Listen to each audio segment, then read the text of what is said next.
Greetings everyone. Kelly Brennan, COM 111, public speaking. So today I want to talk about choosing topics. One of the things that you'll probably hear me say in nauseam, that picking a topic is half the battle. And I tell students, always try to talk about what you already know a lot about. I'm not saying that you can't learn something new and then go and give a speech on it, but there's a learning process. And if you have the time to do it, great. If not, talk about something that you know a lot about, that you could inform us about or persuade us about. So I want to talk to you about one of my most favorite buildings in the world. Now, if you've had the opportunity to go to my hometown of Chicago, Illinois, you might have seen this great landmark that is called the Sears Tower. Well, actually, it's called the Wilkins Tower, but it was developed by Sears and Roebuck way in the early 70s. The two creators of this company, Sears and Roebuck, they were a catalog company, much like Amazon, but on paper. And they would drop off in the late 1800s and early 1900s these really thick, almost like phone book-like catalogs. And buyers would look through these catalogs, find something, tear off one of the order forms in the back, mail off their money order, and then weeks later they'd get this item. Well, their business took off, and so they had to open up retail stores. Well, then they became international. So in the late 1960s, under the direction of one of their new CEOs, they had their 5 different offices spread out, and they said, we need to bring everything under one international headquarters. Let's build a new building. And they said, if we're going to build a building, let's build the world's tallest. Why not? Make it landmark. Now, one of the things about Chicago that you may or may not know, certain parts of the city used to be swampy land. So in order to be able to get more land, they drained some of Lake Michigan, put retaining walls out there. Yes, literally pushed the shore out there a little bit, dried and drained out the land and built buildings. Well, the Sears Tower, the whole entire city block that they had bought for this building, they wanted to build 114 floors. And they knew that they couldn't put the foundation all on one because it would sink the building. So they hired a local architectural firm to say, come up with plans that we can give to city planners, and the engineers will look over it and see if it works. Well, after about 18 months, they came up with a plan, sent it in to the city planners, and it came back rejected because it was going to sink so many inches every year, and there's no way to jack up the world's tallest building. Another year went by, and they came up with a second set of plans, rejected. So the two architects wrote a book on the building of the Chicago Tower, and they said they got the second rejection shortly after lunch on a Friday afternoon in the middle of July. They were so depressed that they ended up going back out to a little place called Mother's, which was a very famous bar at the time. And this is when you could smoke back in the bars. And one of the architects was a smoker. Now, my parents were smokers, and before they would ever open up their cigarettes, they'd take the top of the cigarettes, turn it upside down, pack the cigarettes, then turn it right side up, open up that little flap, and then do that little hand motion, and then they would pull out a cigarette. Well, one of the architects did that, and the other architect said in a somewhat alternated state, that's the design of the building. Get different level towers, have them all connected by corridors in between, so that instead of the entire foundation carrying 100% of the weight of the building, they could divide it into quads. So the city block was divided up into 4 different quads, and each quad only had to hold 25% of the building's weight. And therefore, they found the problem of the sinking of the building. Now, They had to dig as far deep in the ground as the Statue of Liberty is high. Now, what they used to do is that they would take this dirt and they would place it in the road when they would dig it out. This hill we thought was a mountain, 3, sometimes 4 stories tall. We'd ride our bikes up there, they were awesome. And then, of course, I moved to Oregon, saw Mount Hood and said, oh, that's a mountain. What a great design of this building. This is the viewing floor, 103 floors above the ground. That building literally moves 2 feet in either direction because of the wind. What's really interesting is that when I was a kid, you can only look out the windows, but then about 15 years ago, they put these glass balconies out there. So when you go to stand, you're 103 floors above the ground, and the people look like ants. Cars a little bit bigger. That's how big, high floors to be above the ground. So, just to give you an idea as to how tall this building was, on days when it was cloudy and dreary, we would go to the top of the Sears Tower right about here, and we would be above the clouds. Kind of like if you fly on a PDX, and it's kind of rainy and dreary here, you get above those clouds, and it's sunny and bright. That's how tall this building is. But I'll tell you, those dirt mounds were fun to play on. So why am I telling you all this? Picking a topic is half the battle. See, one of the things I didn't tell you about these dirt hills, they were 3 to 4 stories above the ground. And we would go there after the construction workers would leave. And I remember we would ride down this street, try to ride up this hill. And I remember the first time we tried to, we thought we had enough momentum, but we got about 3/4 of the way up and we started to fall back. Oh, that's freaky. And then we realized we got to start way out here and get enough momentum going so that when we hit the base of the hill, we had enough energy to get up to the top. And that's where we expelled most of our energy. But boy, once we got on top, we could see everything. And then coming down on the other side, whoosh, so fast. So think of this metaphor.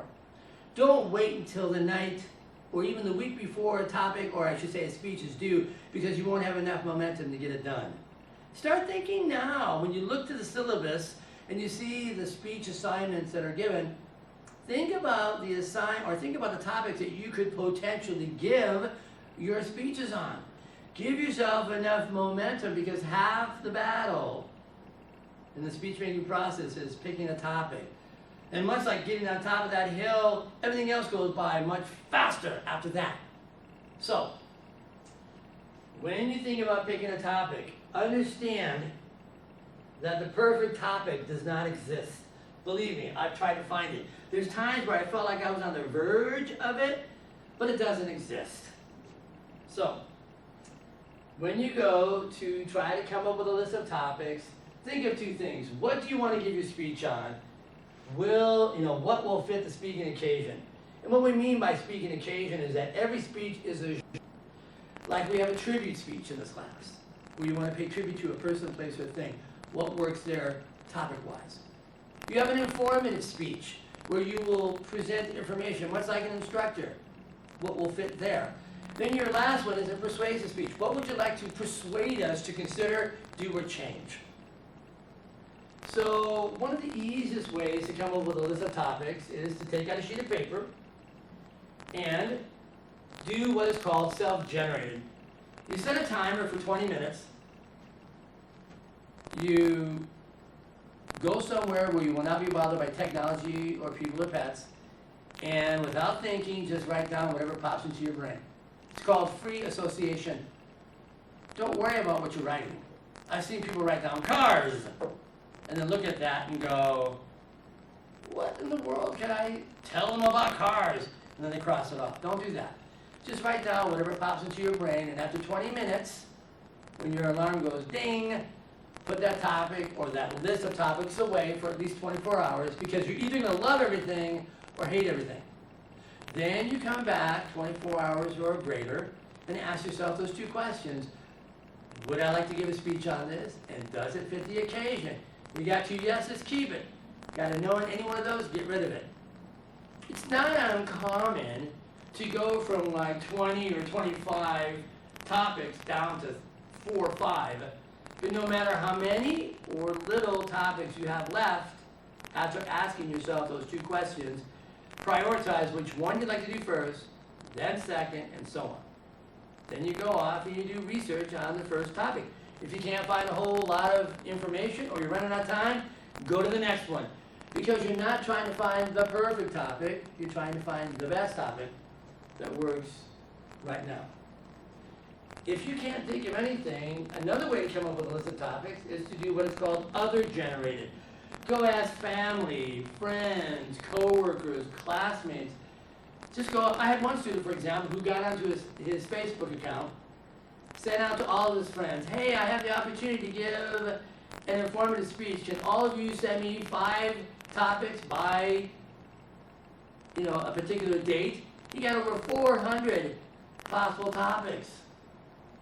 But if none of these work for you, a third way is what we call occasion generated. Get a calendar. All those occasions, on those holidays. For example, the 4th of July is coming up. You can give us an informative speech on that, or you can pay tribute to it. Or you can look at any other occasions like childbirth is an occasion. Unfortunately, death is an occasion. Just list all these occasions. For example, we just celebrated Juneteenth. And if you don't know what that is, go look it up. Be a great informative speech to tell people about. If none of these work, the 4th and final way is what we call research generated. This is when you hop onto the internet. And as you're surfing the web, whatever jumps off the websites, just write down those topics. Or maybe you're watching television or a movie or you're listening to music and something strikes you. Write it down. Maybe in a conversation with someone, something jumps out and you think, that might be a good topic. Write it down. But no matter how you get your topic, one of the most important things is to make sure you narrow it down. All too often, students have this huge pie of a topic, and they try to force feed us that entire topic in the very short time that they have. You can't do that. You want to take a slice out of the topic pie and inform us about that. For example, can I inform you about everything that there is to know about advertising in a 5 or 6 minute long informative speech? And the answer is, of course, no. So there is a process called visual brainstorming, where you take out a sheet of paper, and let's say my original topic was advertising. Then after I do some research, I start to map out. I could talk about motive appeals used in advertising, effects of advertising, media types, roles, and when I go to each and every one of those, what we call now subtopics, I think of all the different directions I can go with those. Now this will take you the very first time a good 30 minutes to do. And the more you do it, the quicker you'll get to doing this. Almost to the point you can do it in your head. Once you do this, now look back and go, you could say, which of these 4 subtopics? You could say, today, I'm going to inform you about the motive appeals used in advertising. Now, if I only want 3 main points, pick any 3 of those 4. Now, Aristotle would say, whichever one of these 4 you think is the strongest, put first, because of first impressions. We know that sex sells, so that would become my first point. Of these other 3, he would say, which of the other 3 do you think is the second strongest? Fear. Fear is another motive appeal that we use to get people to buy products or services. That, he would say, put as your last point for the last impression. And any one of these other 2 that you pull, whether it's love or beauty, he would say, put that in your second point. Because there's a phenomenon in public speaking that Aristotle called the fade out, fade in. See, the audience is right there in the beginning with you, so they'll be listening to your first point. It's during the second point that they kind of fade away and they daydream, do whatever, and then all of a sudden, when you start to begin your third point, they tune right back into you. So Aristotle said, if they're going to lose any of your main points, let them lose the weakest. That's why you put the weakest point between your two strongest points. But that's up to you. Now, having said this, when you go to get your topic, ask yourself these 4 questions. Am I interested in this? Because you're going to be spending some time with it. Is the audience interested in this? I mean, does this topic connect with the audience? What if I said to you, today I'm here to persuade you that we need to overhaul our current Social Security system. You might think, I'm 20 years old. I don't care, that's like 45 years from now. But what if I said this? Imagine every time you get paid, someone comes into your bank account and takes from the gross, not the net, 6 to 8% every single time for the next 30 or 40 years. And you'll never be able to catch that person. Would you be happy with that? You're going to be like, no. See, that's what's going to happen. If we do not overhaul our current Social Security system, it won't be there for you. But you'll be paying for people like me. I'm 5 years away from retiring. So I want to thank you ahead of time for paying for it. You see, that's how I can try to connect it to my audience. Also, can I find the supporting material in the time that I have, and do I know enough to get started? Okay. Now, once you have your topic, you're going to want to start to outline it. And we've all done this. Now, I have on Moodle, and we have in our textbook these 3 different outlines. So you can look for the examples again in the textbook or on Moodle. Visual outline, I've already showed you. The visual outline is this. The formal outline is what you're going to turn into me for the informative and the persuasive. So look on Moodle in the folder that says sample outlines. Make yours look just like those, and you'll know how to do it. The speaker's outline basically is whatever you bring up here. Now in the speaker's outline, you might write or type in the margins little notations to yourself like, show the first visual aid here. Quote this person here, or smile here as if you care. Don't hand to me a speaker's outline because I will look to see if you smile as if you care. In either event, the textbook spells out outlines, and if you need any help, let me know. I will help you with this. All right. Next time, when we see each other, we're going to talk about researching topics. I hope that picking topics has been helpful to you. I hope you have a great day.